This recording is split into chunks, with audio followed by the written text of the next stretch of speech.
কল্পনা করুন এমন এক সাম্রাজ্যের কথা যারা পৃথিবীর 1/4 মানুষকে শাসন করত, যাদের কাছে ছিল সে যুগের সবচেয়ে আধুনিক প্রযুক্তি, অপরাজেয় সেনাবাহিনী আর অঢেল সম্পদ।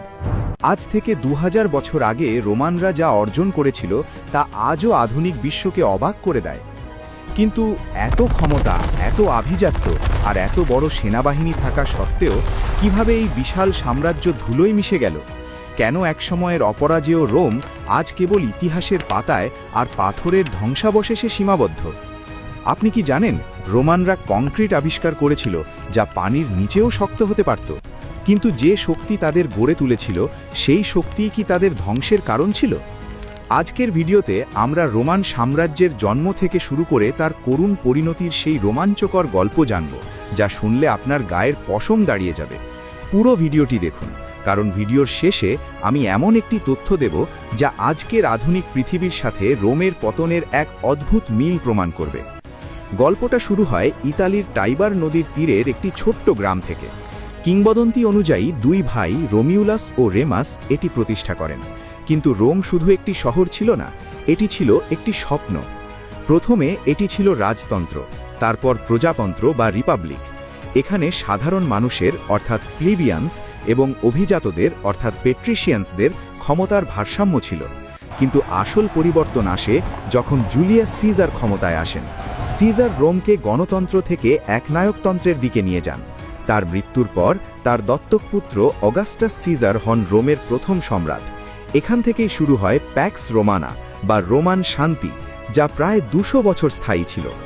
ভাবুন তো, আজকের যুগে যদি কোনো একজন মানুষের হাতে পুরো পৃথিবীর নিয়ন্ত্রণ চলে আসে, তবে পৃথিবী কি আরও উন্নত হবে নাকি ধ্বংস হবে? কমেন্টে আপনার মতামত জানান। রোমানরা কেন শ্রেষ্ঠ ছিল? কারণ তাদের ছিল 3টি জিনিস: শৃঙ্খলা, প্রযুক্তি এবং প্রকৌশল। 1. রোমান সেনাবাহিনী। তাদের লিজিয়েন ছিল এক একটি মরণ ফাঁদ। তাদের ঢাল তৈরির কৌশল টেস্টুডো দেখে শত্রুরা ভয়ে কাঁপত। 2. যোগাযোগ ব্যবস্থা। তারা 80,000 কিলোমিটারের বেশি পাকা রাস্তা তৈরি করেছিল। বলা হতো সব রাস্তাই রোমের দিকে যায়। 3. ইঞ্জিনিয়ারিং। তারা কলোসিয়াম বানিয়েছিল যেখানে একসাথে 50,000 মানুষ গ্ল্যাডিয়েটর ফাইট দেখতে পারত। কিন্তু এই বিলাসিতা আর রক্তের খেলার আড়ালে তৈরি হচ্ছিল এক অন্ধকার ভবিষ্যৎ। কোনো বড় সাম্রাজ্য বাইরে থেকে ধ্বংস হওয়ার আগে ভেতর থেকে পচে যায়। রোমের ক্ষেত্রেও তাই হয়েছিল। 1. উন্মাদ সম্রাট। সম্রাট নিরো, যিনি রোম যখন পুড়ছিলেন তখন বেহালা বাজাচ্ছিলেন লোককথা অনুযায়ী। ক্যালিগুলা, যিনি তার ঘোড়াকে মন্ত্রী বানাতে চেয়েছিলেন। এই অযোগ্য নেতৃত্ব রোমকে দুর্বল করে দেয়। 2. অর্থনৈতিক সংকট। অতিরিক্ত যুদ্ধ জয়ের ফলে রোমে শ্রমিকের অভাব দেখা দেয়। মুদ্রাস্ফীতি এত বেড়ে যায় যে মুদ্রার মান কমে যায়। মানুষ ব্যবসা বাণিজ্য ছেড়ে দিতে বাধ্য হয়। 3. সেনাবাহিনীর বিদ্রোহ। রোমান সেনারা আর দেশের জন্য লড়ছিল না, তারা লড়ছিল টাকার জন্য। তারা যাকে খুশি সম্রাট বানাচ্ছিল, আবার যাকে খুশি হত্যা করছিল। 1 বছরেই রোমে 5 জন সম্রাট বদলানোর রেকর্ড আছে। সাম্রাজ্য এত বড় হয়ে গিয়েছিল যে তা এক জায়গা থেকে শাসন করা অসম্ভব ছিল।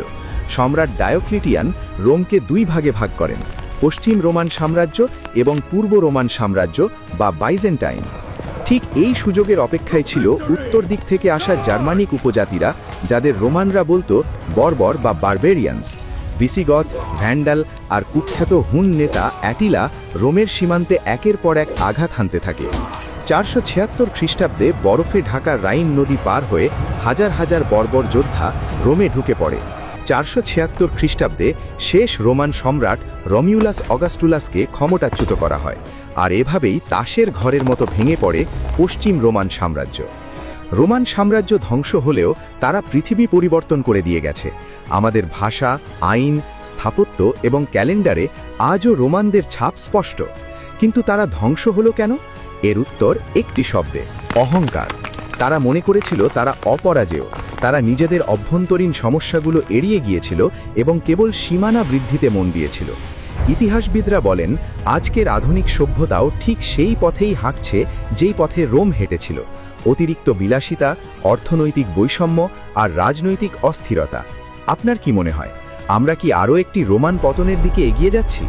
যদি ভিডিওটি ভালো লেগে থাকে তবে লাইক দিন এবং আমাদের চ্যানেলটি সাবস্ক্রাইব করুন।